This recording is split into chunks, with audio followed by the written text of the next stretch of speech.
Bonjour les petits gens. Alors aujourd'hui, je vous fais une vidéo sur un retour d'expérience de la viabilisation de notre terrain pour l'alimentation en eau potable et l'assainissement.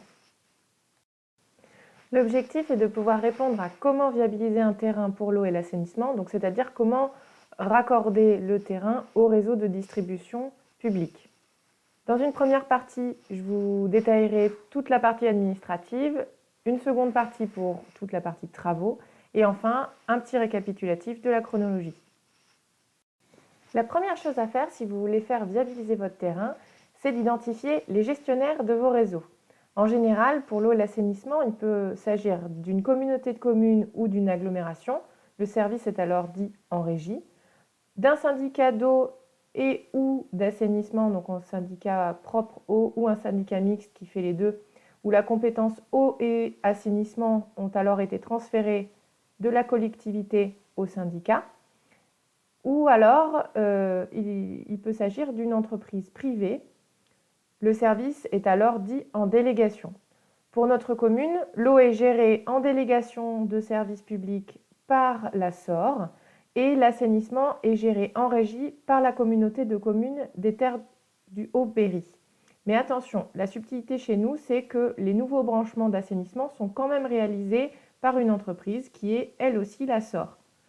La facture était donc à la communauté de communes, mais l'entreprise qui a fait les travaux était la SOR.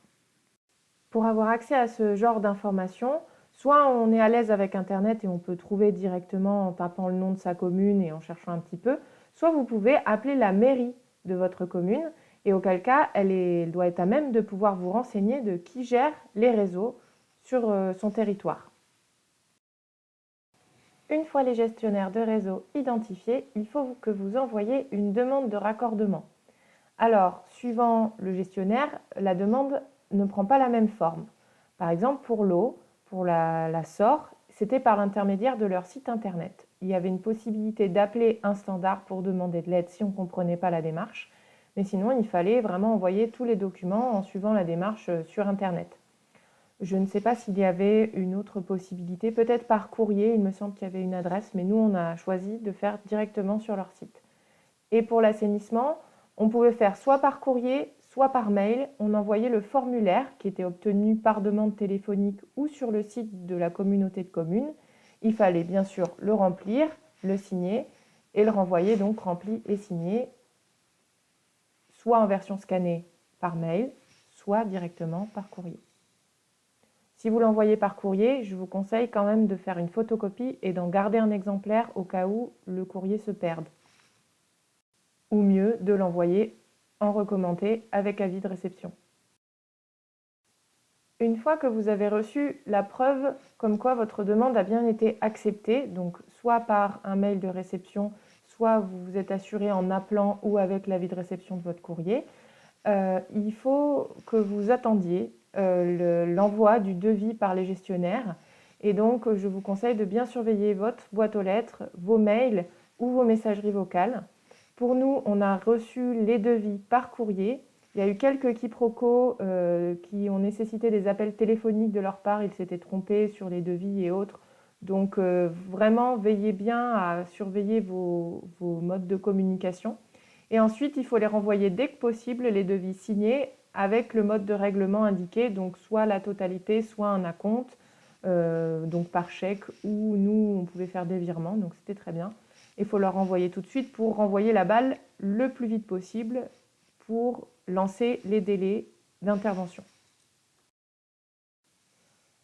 Pour la partie travaux, avant le devis, il peut vous être demandé une visite préalable de votre terrain afin d'identifier les besoins en personnel et en matériel. Pour nous, il y avait besoin d'une seule tranchée pour les 2 raccordements et donc d'une seule intervention. Il fallait qu'on passe la route, donc il fallait casser l'enrobé et on a bien rappelé qu'on voulait un bec de cygne pour l'eau, pour le chantier. Et donc, ça a été une prestation supplémentaire qui a été mise dans le devis. Donc, cette visite préalable, elle doit être effectuée avant le devis et c'est les gestionnaires qui vous contactent pour fixer d'un rendez-vous. Alors là, je vous fais un petit retour. Je viens d'avoir rendez-vous avec la SOR pour faire viabiliser le terrain. Il se trouve que c'est l'entreprise qui est en charge chez nous de faire l'eau et l'assainissement. Et en fait, c'est pour vous montrer, donc je viens d'avoir rendez-vous avec la personne. Donc depuis la limite de propriété qui est ici, on a mesuré 7,80 m, on a fait une marque à la peinture. J'avais emprunté un pot de peinture du boulot, peinture de chantier. Ensuite, on a pris 80 cm en partant de la limite de propriété qu'il faudra qu'on remarque le jour du rendez-vous. Là, c'était simplement pour qu'on soit d'accord. Donc on a pris 80 cm et à ce départ de ces 80 cm, on a pris les eaux usées, c'est un regard de 40 par 40 environ, et juste à côté, donc peut-être 5, 6 voire 10 cm à côté, on a pris un regard du coup d'arrivée d'eau de 40 sur 70. On a laissé de la marge parce qu'ici en fait il y aura un muret avec la boîte aux lettres et éventuellement l'arrivée d'électricité, alors peut-être là ou là, on ne sait pas encore trop. Et en fait toute cette partie là, c'est 7,80 m, il y en a une partie qui sera pour les voitures et on s'est laissé un petit décrochage pour mettre des plantes, pour mettre des pots ou des choses comme ça. Et puis c'était au cas où, en marge de sécurité, pour laisser aux véhicules de chantier la possibilité de passer là, parce que les regards qui supportent les charges ne sont pas du tout les mêmes que les regards qui ne supportent pas les charges. Il faut savoir qu'il faut compter 2 fois le prix pour l'arrivée d'eau. Alors j'ai pas demandé pour l'assainissement, mais pareil, c'est 2 fois plus cher. Donc c'est pour ça qu'on l'a pas fait passer du côté des voitures, on a pris derrière le muret, parce qu'on savait que derrière le muret, il n'y aurait jamais de charge. Et on peut quand même marcher dessus. Donc voilà, c'était pour vous dire, je vous tiendrai au courant, il y a quand même des délais et il y a un formulaire à remplir, ensuite ils prennent contact avec vous, vous faites ce rendez-vous-là avec eux pour bien s'arranger puis suivre leurs conseils parce que c'était pas évident de savoir si le regard était enterré ou si le regard on aurait pu l'intégrer au muret. Des fois ils le mettent en limite de propriété accessible depuis la rue. C'est pas le choix qu'on a fait. Bon, après, le portail est juste à côté. Il suffira de le laisser ouvert le jour de leur intervention. Et puis, c'est une télé-relève, donc normalement, ils pourront avoir accès au compteur avec des émissions radio. Et puis, donc, il faudra par contre qu'on, en hiver, parce qu'ils vont intervenir pas avant la mi-décembre, pas avant, en fait, on voudra attendre d'avoir le permis de construire avec les délais de 4 mois après le dépôt pour être sûr qu'il est validé. Et donc du coup on retracera au cordeau ou avec une quelconque technique la limite de propriété jusque là. Et puis comme ça on pourra être sûr, parce que là on a fait à peu près mais il est peut-être décalé de 50 cm quoi, donc c'est un peu difficile de jauger. Et puis on passera à la débroussailleuse, on plantera un piquet au niveau du milieu du regard de l'assainissement et un piquet au niveau du milieu du regard de l'eau usée. On écrira sur le poteau eau usée, eau potable, et on tracera ce que j'ai tracé là, bon qui se voit pas très bien, mais donc la petite croix de la limite des 7,80 m plus le contour des regards. Il faut savoir qu'ils font à la mini pelle, donc ils sont pas non plus à 5-10 cm près, mais mieux c'est indiqué sur le terrain, moins ils ont de chances de se tromper. L'eau elle passe à ce niveau là, donc de bon côté de la rue, l'eau potable. Par contre l'assainissement elle est de ce côté là, et auquel cas c'est de l'eau, c'est beaucoup plus profond. Donc en fait ils vont faire remonter à une pente de 6 degrés jusqu'au compteur, mais je crois que c'est 1,70 m de profondeur au niveau de la rue. Donc en fait on sera quand même suffisamment bas à cet endroit là par rapport à la maison pour avoir une pente de 6 degrés et pas craindre des remontées des eaux usées. Bon, il y aura normalement un anti-retour, mais bon, voilà.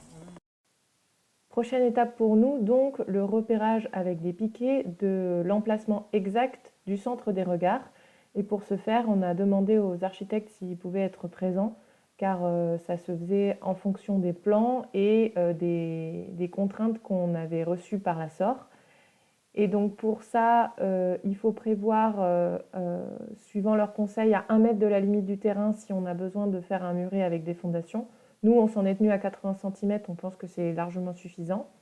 Et le gestionnaire, il faut bien garder en tête qu'il n'est pas à 10 cm près, comme je vous ai dit, parce que c'est un terrassement, ça se fait avec un godet, et ben, les gars de terrain, ils font au mieux, voilà, avec le matériel qu'ils ont, donc à 10 cm près, quoi. Alors, jeudi 25 novembre, j'ai pris une demi-journée et avec l'architecte, on a repéré l'emplacement pour les compteurs AEP et assainissement de manière plus précise que ce que j'avais fait toute seule avec le gars, sachant que j'avais pas bien, enfin le gars des services publics avec qui j'avais eu rendez-vous. Donc en fait, moi j'avais mis par là, mais j'avais pas bien compris. Et en fait, on a recadré et on les a mis là.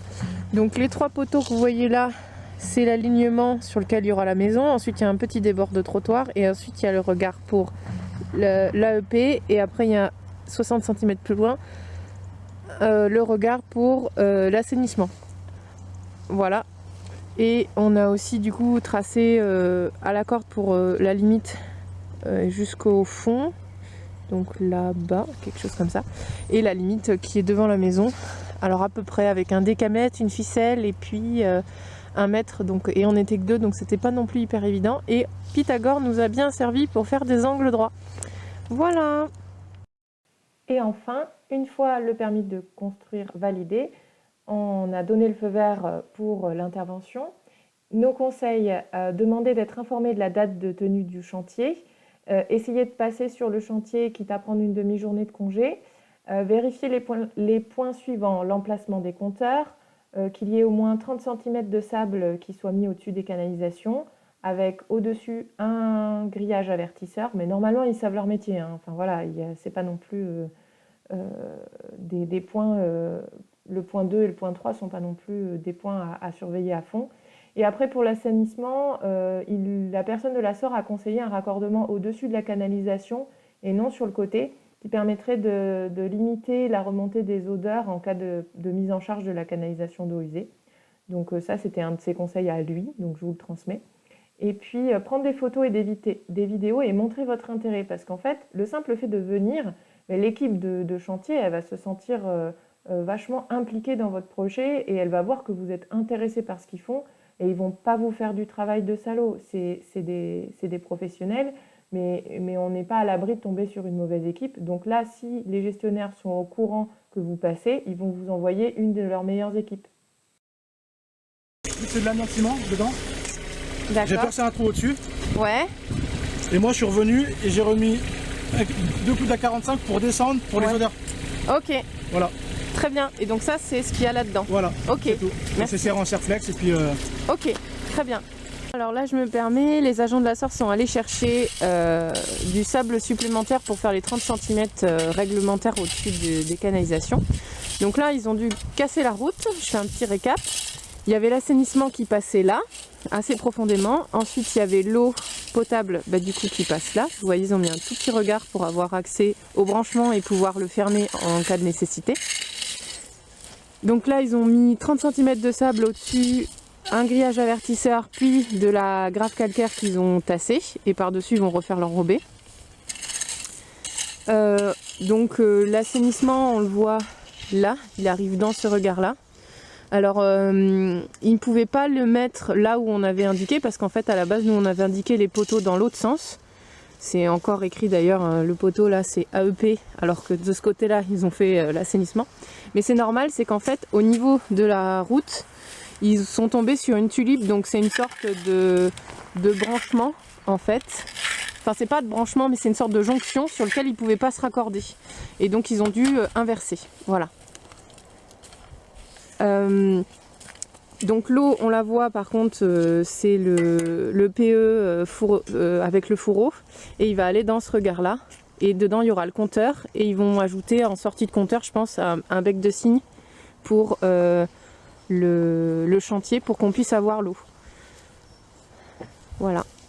Donc normalement l'assainissement là, le fil d'eau se trouve à 1,20 m par rapport au terrain naturel et comme la maison va être surélevée de 30 cm, on aura bien les 1,50 m qu'on avait demandé, enfin qu'on espérait. Et là pour l'eau, du coup, on voit que le PE il arrive beaucoup plus haut. C'est normal hein, parce qu'on est sous pression, donc il n'y a pas de souci. On aura le fil d'eau qui, enfin on aura 2 barres à peu près, je crois. Donc normalement après, Ça va aller le long de la maison. Donc là, on voit, j'en ai posé les piquets du pignon. Donc ça va arriver à peu près ici. Et il y aura des regards pour l'eau et l'assainissement au niveau des coudes. Voilà, c'était le petit tour. Et puis j'en profite pour vous dire que du coup, ils ont enlevé 2 énormes rochers qui vont nous poser au pied d'un arbre. Et puis là, ils vont remporter toute la terre végétale qu'ils ont creusée parce qu'on ne va pas en avoir besoin. Juste pour vous montrer le résultat final. Donc il nous a mis de la grave calcaire autour, de là où ils ont terrassé. Donc là c'est le branchement, le regard pour le branchement. Et là ce sont nos regards d'assainissement et d'eau. Le branchement c'était le branchement d'eau. Hein. Et donc là on a notre robinet. Il faudra qu'on ouvre au niveau du compteur. Là c'est fermé, hein, donc on n'en a pas besoin, on va le laisser tel quel. Voilà. Et donc pour terminer, je vous fais un petit point chronologie. Alors nous, ça a démarré le 10 août, juste après le dépôt du permis de construire, avec l'envoi de la demande de raccordement. Donc on avait envoyé le permis de construire et dans les documents au gestionnaire. Ensuite, il y a la visite préalable qui a eu lieu le 9 septembre et on a reçu les devis que le 11 novembre, donc bien plus tard quand même, hein, il faut prévoir un certain délai. Ça dépend des gestionnaires, ils sont censés vous tenir informés des délais qu'ils espèrent pouvoir respecter. Ensuite, nous, on a piqueté avec l'architecte, pareil, fin novembre, donc peu après la réception des devis. Et on a autorisé l'intervention qu'à partir du 26 décembre parce que c'était la fin de la validation du permis de construire.